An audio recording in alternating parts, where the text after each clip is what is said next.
अपने आप को काम डाउन करना है, काम डाउन करना है, टेंशन नहीं लेना। बस कंप्यूटर के सामने जाके बैठ जाना है एंड कंप्यूटर को देखते रहो भैया। एंड उससे बोलो कि भैया अब हम तुम्हारे साथ 2.5 घंटे यहीं बिताने वाले हैं। पहले आपको केमिस्ट्री पे फोकस करना है, देन फिजिक्स पर जाना है, उसके बाद आपको मैथ पे जाना है। मैथ पर कोई भी, ये मेरी बात ध्यान से सुन लो, मैथ पर कोई भी पहले नहीं जाना। Hello everyone, this side Alok Sahu. I am BTech third year student from NDRI Karnal. And आप लोगों को पता होगा कि आप लोगों के एग्जाम फाइनली आ चुके हैं। 13, 14 एंड 15 को आप लोगों के एग्जाम होने वाले हैं। सबसे पहली शिफ्ट में पीसीएम ग्रुप के स्टूडेंट्स का कल एग्जाम है। आप लोगों को पता होगा कि 13 को पीसीएम एंड पीसीए ग्रुप के स्टूडेंट्स का एग्जाम होने वाला है। ये वीडियो मेनली पीसीएम ग्रुप के स्टूडेंट्स के लिए है कि आखिर आपको किस तरीके से कल अपना एग्जाम अटेम्प्ट करना है, किस तरीके से आपको कल के लिए प्रिपरेशन करनी है, आज आपका माइंडसेट क्या होना चाहिए, अब आपको क्या करना चाहिए आखिरी टाइम में। काफ़ी सारी चीज़ें हम यहाँ डिस्कस कर रहे होंगे। ऑब्वियसली मेरा पूरा एक्सपीरियंस होगा। आप लोगों को पता होगा कि मैं पीसीएम ग्रुप से था, तो ऑब्वियसली मैं आपको ज़्यादा अच्छे से सलाह दे सकता हूँ कि आखिर आपको कल एग्जाम में क्या क्या करना चाहिए एंड क्या करना सही होगा। आप लोगों को पता होगा कि आप लोगों ने 1 साल से मेहनत की है। अगर जिन्होंने मेहनत नहीं की है एंड उनको लगता है कि वो ज़्यादा अच्छा नहीं कर पाएंगे, तो यार उदास नहीं होना है। आप लोगों को पता होगा कि मैंने 2 या 3 दिन पहले ही अपनी टेस्ट सीरीज लॉन्च की थी, जिसमें एक पेपर बनाया था हमने 3 साल के प्रीवियस ईयर के क्वेश्चंस को मिलाकर। जिन स्टूडेंट्स ने उसको किया है, उनको एनालाइज किया है, काफ़ी अच्छे रिस्पॉन्स उनके आए हैं, काफ़ी अच्छे रिव्यूज़ उन्होंने दिए हैं। तो ये पेपर काफ़ी हेल्प किया है उनकी। बट अब जिनका कल एग्ज़ाम है उनके लिए तो ये पेपर हेल्पफुल नहीं होने वाला है, क्योंकि अब आप कितना ही कर सकते हो। मैं सजेस्ट नहीं करूंगा कि अब जाके आप क्वेश्चंस को पढ़ो या कुछ भी करो। मेरे हिसाब से अब तो बस आपको ज़्यादा कुछ टेंशन लेनी नहीं चाहिए। आपने जितना पढ़ा है उसको एक बार देख लीजिए रिवाइज करके। अगर रिवाइज करने के मूड में हो, अगर आपको लगता है कि आप रिवाइज नहीं कर सकते हैं, आपका मूड पढ़ने का नहीं है, या फिर आपको ज़्यादा टेंशन हो रही है, तो मेरे हिसाब से आप टेंशन मत लीजिए, क्योंकि टेंशन लेने से कोई फ़ायदा नहीं होगा।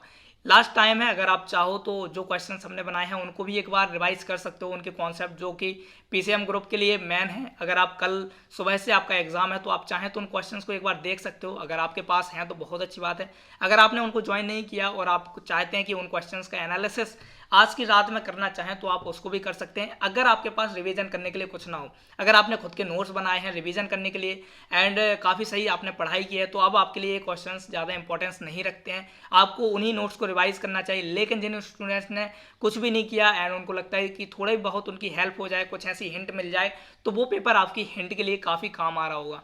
और जिन स्टूडेंट्स का परसों और 16 तारीख को पेपर है, यानी कि 15 और 16 को, लाइक पीसीबी और एबीसी ग्रुप के स्टूडेंट्स का पेपर जो होगा वो 15 और 16 तारीख को हो रहा होगा, तो जो स्टूडेंट्स पीसीबी ग्रुप से हैं उनको मेरी सलाह होगी कि अगर आप वाकई में कॉन्सेप्ट का रिवीजन करना चाहते हैं, पर ज़्यादा क्वेश्चन आ रहे होंगे, किन कॉन्सेप्ट पर कम क्वेश्चन आ रहे होंगे, वो सारी चीज़ें आपको इस पेपर में मिल रही होंगी। तो मेरे हिसाब से अगर आप पीसीबी से हैं, एबीसी से हैं, पीसीए ग्रुप से हैं, का पेपर 14 और 15 को होने वाला है, वो इस पेपर को ज्वाइन कर सकते हैं। कहीं ना कहीं ये पेपर बहुत ही ज़्यादा हेल्प कर रहा होगा आपकी। काफ़ी सारे स्टूडेंट्स ने मुझे बहुत ही अच्छे रिव्यूज़ दिए हैं, तो हमारी 4 से 5 दिन की मेहनत से उनकी बहुत ज़्यादा हेल्प हुई। तो काफ़ी सही चीज़ें, आपको कॉन्सेप्ट पता चले कि आखिर किन किन कॉन्सेप्ट पर आपको ज़्यादा क्वेश्चन देखने को मिलेंगे। तो ये तो बात हुई कि आपको पढ़ना कैसे। मैं सजेस्ट करूंगा कि अगर आपके पास ये क्वेश्चन पेपर है तो आप उन क्वेश्चंस को एनालाइज करके जा सकते हैं। अगर आपके पास ये क्वेश्चन पेपर नहीं है और आप नहीं लेना चाहते हैं, तो मेरा सजेशन होगा कि आप अपने नोट्स उठाइए एंड आपने जो नोट्स बनाए हैं अभी तक उनको बस ऐसे पलटाते जाइए, एक नज़रों से देखते जाइए कि अच्छा ये ठीक है, ये ठीक है, मुझे आ रहा है, ये ठीक है। वैसे मैंने लास्ट में ऐसा ही किया था, मैंने खुद के नोट्स बनाए थे तो कुछ नहीं किया था। अपने जो नोट्स बनाए थे आखिरी टाइम पर मैंने एग्जाम के एक दिन पहले बस उन्हीं नोट्स को पढ़ा था, उस नोट्स के अलावा कुछ भी नहीं पढ़ा था। मेरे टाइम पर ऐसा कोई पेपर देने वाला नहीं था जिन्होंने हमारे लिए पेपर बनाया हो प्रीवियस ईयर के पेपर का एनालिसिस करके। एंड मैं जेई का स्टूडेंट था, तो मुझे ऑब्वियसली आईसीआर के बारे में इतना ज़्यादा नहीं पता था। आज आपके पास अगर सुविधा है तो मेरे हिसाब से आपको उसका फ़ायदा उठाना चाहिए। एंड जो स्टूडेंट्स पीसीबी के हैं उनको तो मेरी सलाह है कि ये पेपर देखना ही चाहिए। कहीं ना कहीं ये पेपर आपके लिए बहुत ही बड़ी हेल्प हो सकता है, क्योंकि आपको पता होगा कि आप लोगों के लिए फिजिक्स बहुत बड़ी डिफ़िकल्टीज़ के रूप में आपके सामने आता है। तो मेरे हिसाब से ये पेपर फिजिक्स और केमिस्ट्री में तो आपके बहुत ही अच्छे कॉन्सेप्ट्स करवा सकता है। बायो का पेपर मैंने नहीं बनाया है, बायो का हमने दूसरे स्टूडेंट से बनवाया है, तो ऑब्वियसली उस स्टूडेंट्स ने अपने एक्सपीरियंस के हिसाब से बायो का पेपर आपका सेट किया है, तो बायो का पेपर भी कहीं ना कहीं बहुत अच्छा होगा। तो जो स्टूडेंट्स पीसीबी से हैं और एबीसी से हैं, मेरे हिसाब से उन लोगों को ये पेपर ज़रूर देने चाहिए। आपके पास थोड़ा टाइम है अभी भी, आप इन क्वेश्चंस के कॉन्सेप्ट को समझ सकते हैं, रिवाइज कर सकते हैं, काफ़ी काम आएगा आपको। एंड अब बात आती है कि आज की रात आपको निकालनी कैसे है। आपको आज ज़्यादा नहीं जागना है, कोशिश कीजिएगा 9 से 10 बजे तक सो जाइएगा।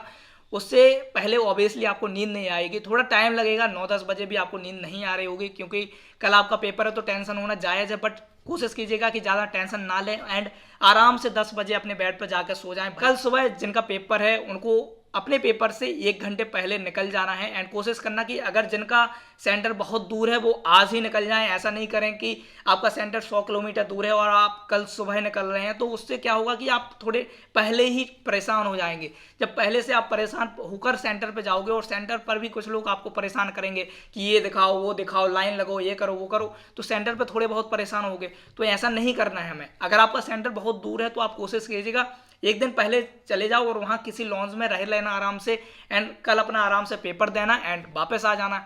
जिन स्टूडेंट्स का पास में है वो ऑब्वियसली कल ही जाना, लेकिन कोशिश कीजिएगा बहुत जल्दी नहीं जाना। आपको 2-3 घंटे पहले नहीं जाना, कोशिश करो आध घंटे पौने 1 घंटे पहले पहुँच जाओ, आराम से बैठो, पानी आनी पियो एंड अपने किसी दोस्त या गार्जियंस को साथ में ले जाना, ताकि आप जो भी सामान ले जाओगे, मोबाइल वगैरह ऑब्वियसली ले ही जाओगे, तो मोबाइल वगैरह उनको पकड़ा सको एंड आप अपना एग्जाम दे रहे होंगे। एग्जाम देने से पहले आपको एक चीज़ और सामने आएगी कि वो लोग आपके डॉक्यूमेंट्स देखेंगे। लाइक आपकी एक आईडी प्रूफ आपके पास होने चाहिए, आपके पास वो फोटोज होने चाहिए जो कि आपके एडमिट कार्ड में लगी हुई हैं, आपका एडमिट कार्ड आपके पास होने चाहिए, आपका डिक्लेरेशन फॉर्म आपके पास होने चाहिए, आपका पेन आपके पास होना चाहिए। पेन वैसे ट्रांसपेरेंट हो तो चलेगा, वरना वैसे पेन वो वहाँ भी देंगे, बट आईसीआर का पेपर है तो ऑब्वियसली इतना ज़्यादा स्ट्रिक्ट कुछ होगा नहीं, तो मे बी वो पेन ना दें तो अपना पेन खुद का लेके जाना एंड वो पेन ट्रांसपेरेंट होना चाहिए। बोतल भी ले जा सकते हैं, लेकिन उसमें लिखा है कि आपकी जो बोतल है वो ट्रांसपेरेंट होनी चाहिए। सैनिटाइजर की बोतल भी ले जा सकते हो, वैसे अब कोविड का इतना कुछ रहा नहीं, बट कोशिश करो ले जाओ, क्या ही जा रहा। मास्क आपको वहीं देंगे, आपको ले जाने की ज़रूरत नहीं है। तो जो स्टूडेंट्स मास्क के लिए कंफ्यूज हो रहे थे तो ऑब्वियसली वो वहाँ मिल जाएगा आपको। अगर नहीं मिलेगा तो ऑब्वियसली खुद का ले जाओ, ये क्या ही फ़र्क पड़ता है। एंड अब बात आती है कि आप अपने रूम में पहुंच गए, कंप्यूटर आपके सामने है, अब आपको क्या सोचना है। आप लोगों को पता होगा कि 15 मिनट पहले ही वो रूम के अंदर बिठा देते हैं और अपने सामने कंप्यूटर रखा होता है और उसमें नंबर्स चलते रहते हैं, तो हमें बस नंबर्स को देखना है और अपने आप को काम डाउन करना है, काम डाउन करना है, टेंशन नहीं लेना। बस कंप्यूटर के सामने जाके बैठ जाना है एंड कंप्यूटर को देखते रहो भैया, एंड उससे बोलो कि भैया अब हम तुम्हारे साथ 2.5 घंटे यहीं बिताने वाले हैं, तो परेशान नहीं करना, आराम से चलते रहना एंड कंप्यूटर से दोस्ती कर लो यार। उस टाइम आप आराम से बैठे रहो ताकि चिल रहे आपका माइंड। टेंशन तो बिल्कुल नहीं लेनी। जिस स्टूडेंट्स ने टेंशन ली उसका कहीं ना कहीं 100% नहीं दे पाएगा वो, और जो ला सकता था वो नहीं ला पाएगा, इसलिए टेंशन तो बिल्कुल नहीं लेना है एंड कॉन्फिडेंस रखना है। भले ही हमने कुछ भी ना पढ़ा हो, बट हमें कॉन्फिडेंस के साथ जाना है कि हम तुक्के भी मारेंगे तो भी बहुत अच्छा करेंगे। मतलब इस तरीके का अगर आप कॉन्फिडेंस लेकर जाओगे तो मैं गारंटी दे रहा, अगर आपके 250 नंबर आने हो तो आप 300 भी ला सकते हो, क्योंकि आपने कहीं ना कहीं पहले से पढ़ रखा है यार। आपने थोड़ी बहुत तो मेहनत की होगी, वो सारी मेहनत आपको अपने पेपर में दिखानी है। तो टेंशन नहीं लेना है, आराम से कूल माइंड से आपको एग्जाम देना है। आपका एग्जाम 2.5 घंटे का होगा, तो मैथ वालों के लिए मैं खास तौर से बता देता हूँ। उससे पहले आपको केमिस्ट्री पे फोकस करना है, देन फिजिक्स पर जाना है, उसके बाद आपको मैथ पे जाना है। मैथ पर कोई भी, ये मेरी बात ध्यान से सुन लो, मैथ पर कोई भी पहले नहीं जाना। मैथ का पेपर लेंथी आएगा, आपको मैथ में टारगेट करना है 25 से 30 क्वेश्चन। अगर आपने 25 से 30 क्वेश्चन सही सही कर लिए और फिजिक्स और केमिस्ट्री में 40-40 क्वेश्चन अच्छे कर लिए आराम से, तो समझो आपकी अंडर 1000 और अंडर 500 में रैंक कोई नहीं रोक सकता, ये गारंटी है। तो मतलब संभल कर पेपर दीजिएगा, ऐसे नहीं आनंद फानंद में सबसे पहले मैथ खोल ली, नहीं मैथ करेंगे, मैथ मेरा फेवरेट सब्जेक्ट है तो मैथ से ही हम शुरुआत करेंगे। भैया मैथ वहाँ काम नहीं आएगी, मैं ये 10 बार बोल चुका हूँ आप लोगों से। तो जो पीसीएम ग्रुप के हैं वो समझदार हैं। मैथ तभी करना है जब आपके पास टाइम बचे, और केमिस्ट्री और फिजिक्स में ज़्यादा टाइम नहीं देना है, क्योंकि टाइम लगेगा नहीं। क्वेश्चन आता है तुरंत टिक करो, नहीं आता है छोड़ दो। हमें नेगेटिव मार्किंग भी नहीं करनी है। अगर नहीं आता है तो तुक्का मत मारना, तुक्का मारोगे हमेशा गलत होता है। आप कोई लक्की बंदे नहीं हो कि तुक्के लगा रहे हो तो सारे तुक्के आपके सही जाएंगे। तुक्के तभी लगाना जब कुछ ना हो, आपको लगे कि भैया आप कुछ नहीं हो सकता, 100 नंबर भी नहीं बन रहे, तो अब 100 नंबर भी नहीं बन रहे तो लगाओ तुक्के, और क्या ही कर सकते, कोई ऑप्शन है नहीं, तो फिर तुक्के लगा के आ जाओ। एंड थोड़ा भगवान का नाम ले लेना कि भैया तुक्के भी लगें तो कम से कम कुछ तो सही लगें। तो इस तरीके से आपको पेपर करना है एंड आपका जो पेपर है वो 2.5 घंटे का होगा। टाइम बहुत कम रहता है, तो टाइम को थोड़ा मैनेज करना एंड कोशिश करना कि मैथ को आखिरी में करो, ताकि जो टाइम है वो आपका फिजिक्स और केमिस्ट्री को अच्छे से दो।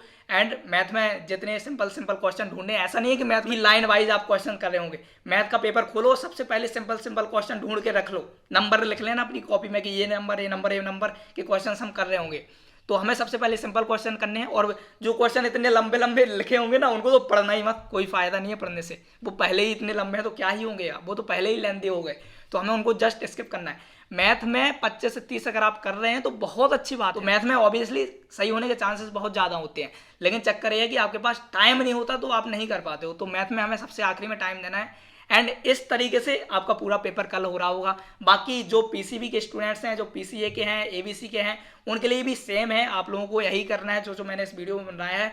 बाकी आपको कल और परसों आपके लिए स्पेशली वीडियो मिल जाएगी, तो टेंशन नहीं लेना यार। सबसे पहला आपका उद्देश्य होना चाहिए कि हमें टेंशन फ्री रहना है। टेंशन फ्री रहोगे तभी अपना पेपर में बेस्ट दे पाओगे। और जो एबीसी के हैं, पीसीबी के हैं, उनको मैं कहूंगा कि भैया पेपर कर लो यार, बहुत अच्छा रहेगा करने से। आपको कम से कम कॉन्सेप्ट तो पता चलेंगे कि इन कॉन्सेप्ट से क्वेश्चन हमसे पूछे जाएंगे। अगर आपको नहीं आते होंगे तो कम से कम वो आने तो लगेंगे, उसी बहाने आप वो कॉन्सेप्ट पढ़ तो लोगे। तो इस तरीके से आपकी हेल्प हो रही होगी यार। तो जिन स्टूडेंट्स का कल पेपर है उनको मेरी तरफ से ऑल द बेस्ट यार। बहुत अच्छा करना एंड कोशिश करना अपना 100%। तो रिजल्ट क्या होता है कोई फर्क नहीं पड़ता, पर मैं अगर आप अपना 100% दे रहे हैं तो वो बहुत है। एंड दैट्स ऑल यार। बाकी मैं आखिरी में कहूँगा टेंशन नहीं लेना है, पेपर को बड़ी खुशी खुशी में देना है एंड यही काफ़ी है। आराम से जाओ, आराम से पेपर दो एंड आराम से पेपर आने के बाद मुझे टेक्स्ट करना कि भैया मेरा पेपर ऐसा गया, मेरा पेपर ऐसा गया। भले ही खराब जाए, भले ही अच्छा जाए, जैसा जाए जाने दो, हमें अपना पेपर में अपना 100% देना। अगर आपने अपना 100% दिया बस वो बहुत है, अब आपको ज़्यादा कुछ नहीं करना। एंड अब इसके बाद बस कोशिश करो अपने रिवीजन करने की। अगर आपके पास क्वेश्चन पेपर है तो उसका एनालिसिस करके चले जाना। अगर आपके पास खुद के शॉर्ट नोट्स हैं तो उन नोट्स को रिवीजन कर लेना। आपको लगता है कि अभी भी आपको नीड है तो आओ यार, उसको देखो एंड उससे हेल्प लो, जितनी हेल्प ले सकते हो। एंड आपको पेपर में अच्छा करना है, बस वो बहुत है। तो अगर फिर भी किसी को कोई डाउट होता है ना रत्ती भर का, तो कमेंट सेक्शन आपके लिए खुला है। मेरी पूरी कोशिश होगी आपके कमेंट्स का रिप्लाई करने का। तो दैट्स ऑल यार। बाकी मिल रहे होंगे अगली वीडियो में, तब तक के लिए चलते हैं, बाय, टेक केयर।